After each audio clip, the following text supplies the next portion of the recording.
just got in a couple piles of dirt because we had a guy come out. He looked at the concrete and he said, you know, hey, you've got some low spots. So over here, it's lower than up on the mound where we've already got some shale base. And so we went with shale base, and we're gonna level it out, build it up, and we got a guy coming out. He's gonna do concrete. We had a couple loads of shell base come out, and I laid it down, and it still had a hump right back in here somewhere. It was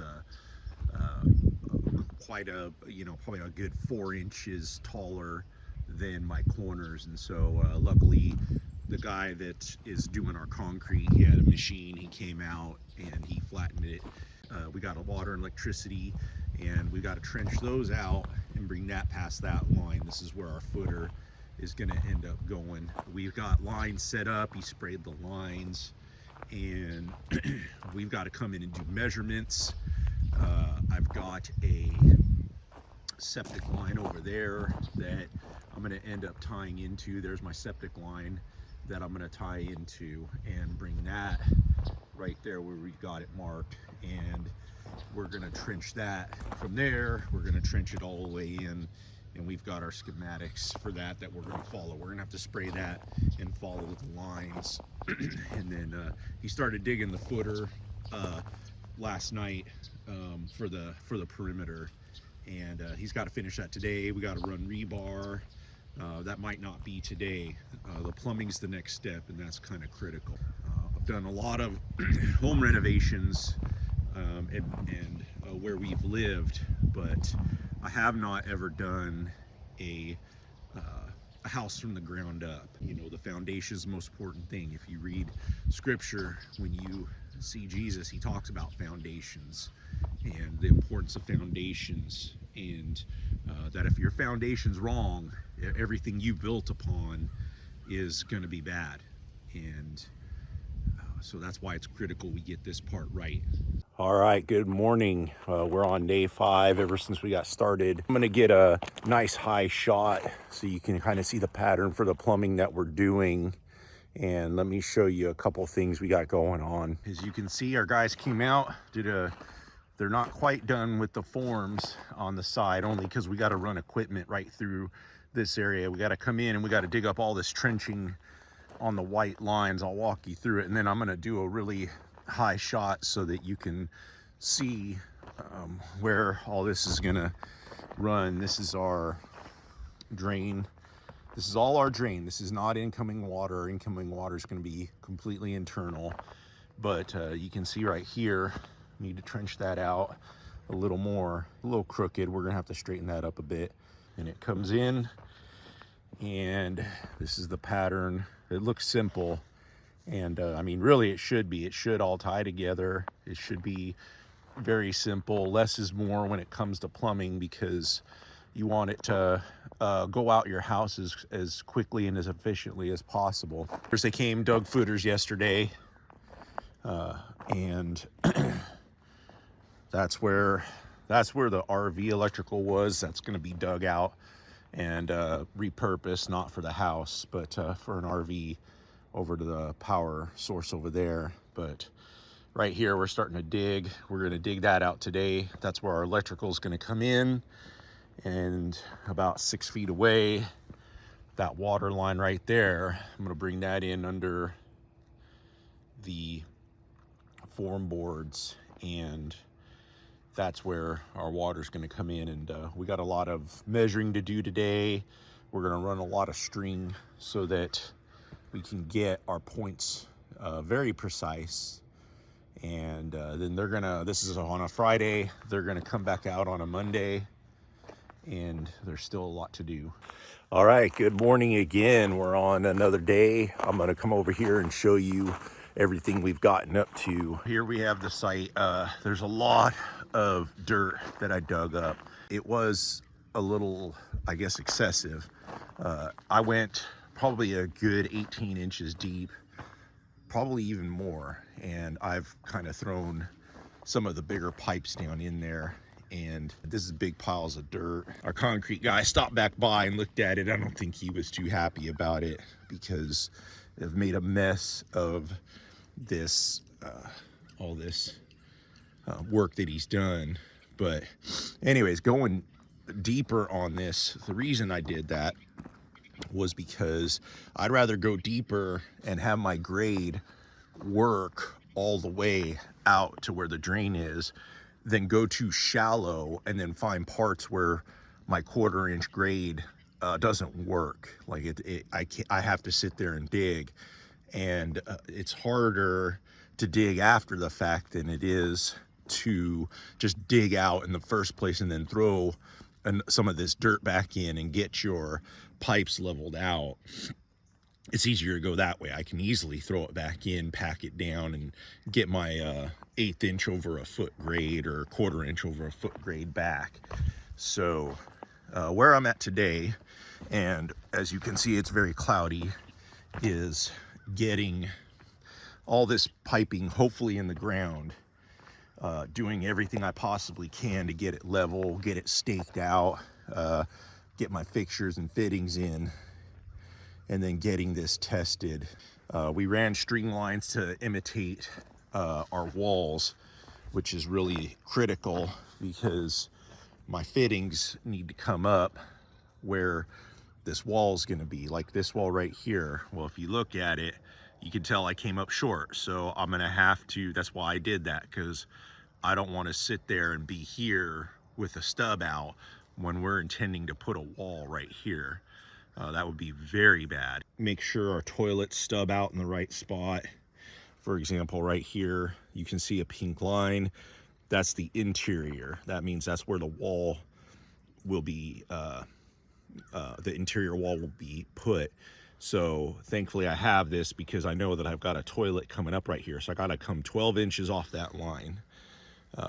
You know, I've got an interior wall here. Well, when this pipe right there comes to right here, it needs to be inside. And basically you have to think of this as like a 4-inch wall, right? It's gonna be about 4 inches thick.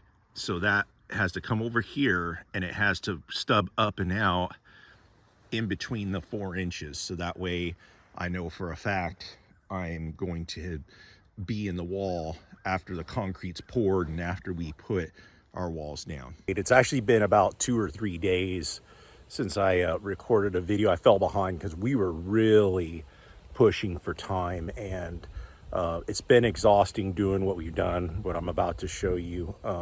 And we got concrete coming in and we were just pushing and pushing. Danette and I just pushed and pushed, fatigued ourselves, really pushed hard to get the pipes in the ground. I think we showed that last video about getting the trenches dug. I think you remember, I know for a fact I took the overhead and we had a painted picture, and since then we dug trenches. We had a guy come out, he dug the trenches, he brought in his forms, he leveled everything out, did a fantastic job. And it was a mess after I dug my trenches, because I put these things pretty deep. You don't necessarily have to, and there's no there's a minimum code for depth, but there's no maximum necessarily, aside from just the amount of headache you want to deal with if you ever have to do under slab repair. So we did our leak test, and there weren't any leaks, thank goodness. So I got my water line right there. This is our prep line, the gray lines for electrical coming in for our main line, and these are all our stub outs. Those 3 inchers right there, the taller and the shorter, those are our toilets. We got a 2-inch shower right there, dead center, that small one.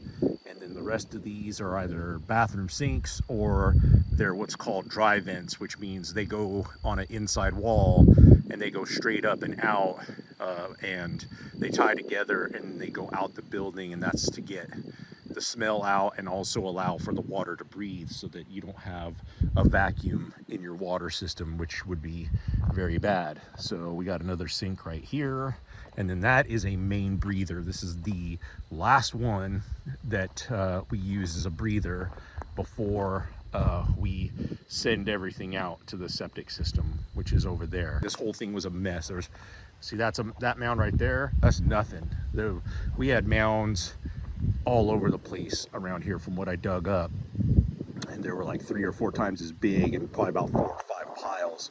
So Danae and I have been working. We used the tractor, got the dirt moved around, got the piles moved. We were gonna compact it, and the thing is failing on us. So I don't know if it's a user error or a mechanical error. We got to do some adjustments on these pipes. They're coming out tomorrow to put the plastic over the slab, or the future slab. All this right here is gonna be covered in plastic, and then they're gonna run their rebar for when the concrete guys show up. And today is the 20th, and they're supposed to be here on the 22nd. All right, as you can see, this is pretty final. We got our posts in the ground. We got all of our pipes lined up. We had to make an adjustment to that pipe right there, but we got all the big piles out of here, so everything's looking good. Hopefully the guys come in. They're supposed to be back today to put in the rebar and put the plastic over the pad right here before they pour concrete, and I'm hoping it's pretty level. That's the only trick. Is I'm a little concerned about, I might still have high spots. Low spots, those are easy to fill in, but high spots, I can't really get a machine in here anymore because I don't want to tear all this up. And I'm hoping that any low spots might be gone. All right, guys, it's concrete day, and it is cold this morning. It's like 49 degrees, something like that. And they're showing up with concrete today. So this is a pad. It's almost prepped. I'm not gonna say all prepped. You got the rebar run. You can see right there. Got it all on the ground. Everything's capped. Make sure concrete doesn't get in our septic. Got the footer, got the plastic. There's a little bit that was missed. He said he's gonna bring some, excuse me, he's gonna bring the rest of it, get it done real quick.